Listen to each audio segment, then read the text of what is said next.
Please demonstrate the buttons. The spout, the drain. It goes to the sewer. It is then recycled and we drink it again.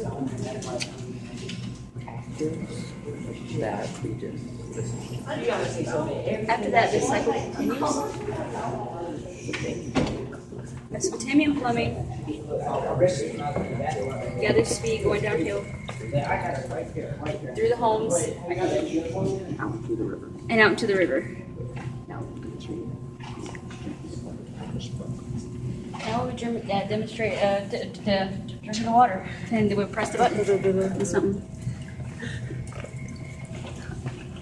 And there's your plumbing. And there you go.